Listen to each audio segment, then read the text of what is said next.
semua, perkenalkan nama saya Wisnu Wulandari dari kelas 2O Manajemen SDM dengan NPM 12 10 20 4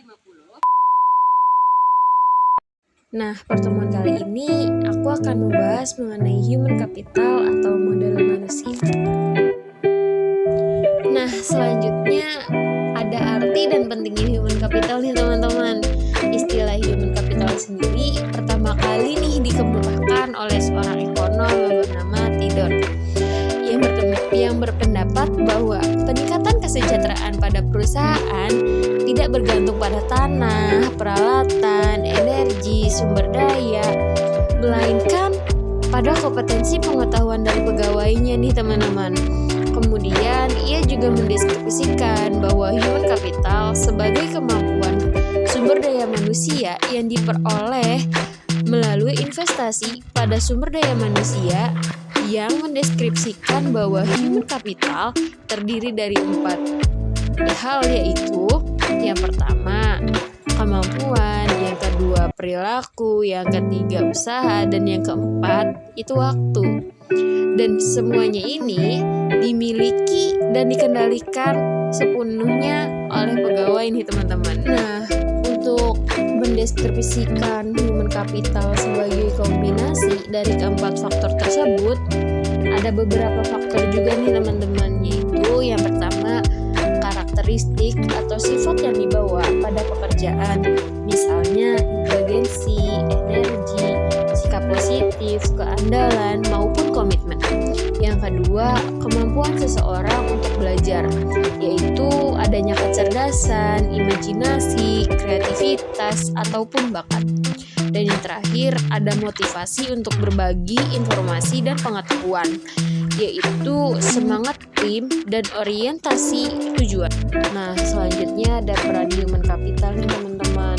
Peran yang pertama yaitu sebagai kunci keunggulan organisasi, yang dimana kunci keunggulan organisasi ini terdiri dari 3 kelompok utama dari aset perusahaan, yaitu yang pertama aset finansial, misalnya uang tunai, surat berharga.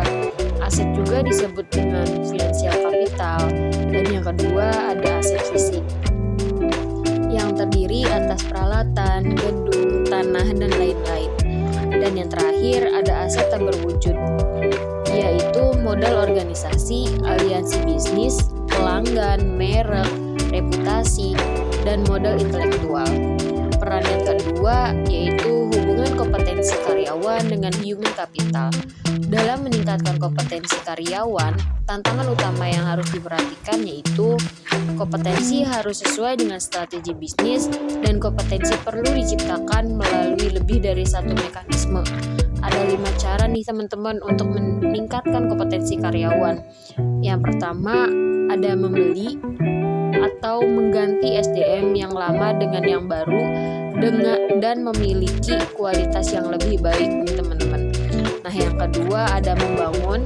Investasi dilakukan terhadap SDM untuk meningkatkan kualitasnya menjadi lebih baik.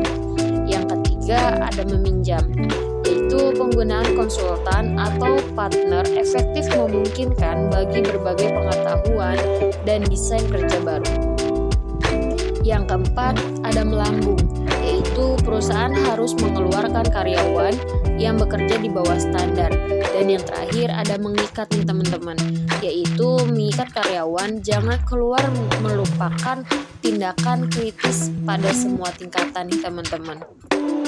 Nah, selanjutnya ada transformasi peran divisi SDM nih teman-teman, yaitu model konseptual yang dikemukakan oleh Ulrich menggambarkan bahwa transformasi divisi peran SDM yang didasarkan pada 2 dimensi utama nih, yaitu dimensi yang pertama ada dimensi operasional, dan dimensi yang kedua ada dimensi strategi.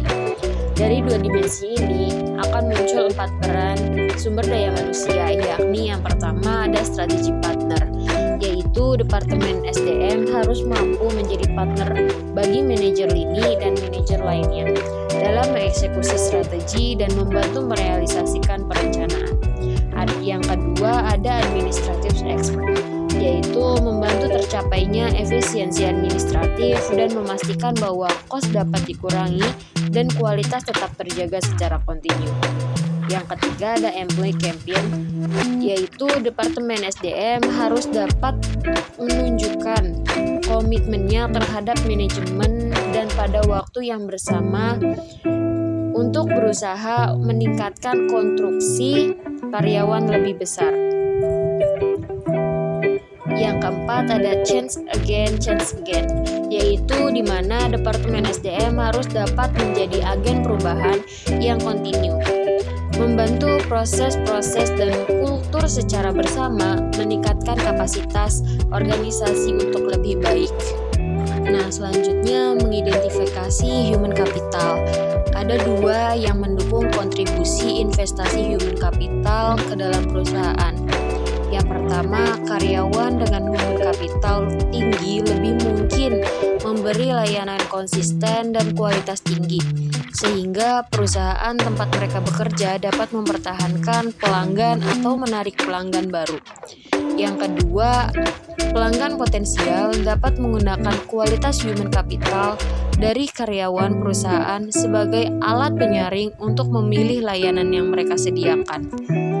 Nah, selanjutnya untuk melihat keberhasilan perusahaan, proses atau bisnis apapun tergantung pada 3 keterampilan, yaitu yang pertama ada commodity skill, yaitu di mana kemampuan tidak spesifik untuk bisnis tertentu dapat langsung diperoleh dan lebih kurang sama nilainya bagi setiap bisnis, misalnya kemampuan mengetik dan kemampuan komputer.